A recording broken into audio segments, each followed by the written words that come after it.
আজকে আমি তোমাদের নিয়ে যাব এমন একটা জায়গায় যেখানে গেলে তোমরা পেয়ে যাবে পাহাড়, নদী, ঝর্ণা, ড্যাম, আরও অনেক কিছু। আর যেখানে যেতে সময় লাগে কলকাতা থেকে মাত্র 4 ঘন্টা। তো চলো শুরু থেকে শুরু করা যাক। আমরা আমাদের জার্নি শুরু করব হাওড়া স্টেশন থেকে।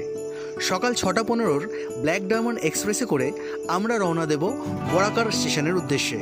মোটামুটি 4 ঘন্টা 15 মিনিট পরে আমরা পৌঁছে যাব বরাকর স্টেশনে। এখান থেকে অটো করে মাত্র 30 মিনিটে আমরা পৌঁছে যাব গরিবের ডাল লেক মাইথনে।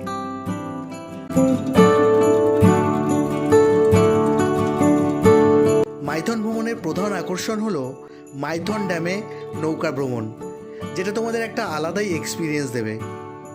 এছাড়াও তোমরা অটো রিজার্ভ করে দেখে নিতে পারো কল্যাণেশ্বরী মন্দির, ভান্ডার পাহাড়ের শিব মন্দির,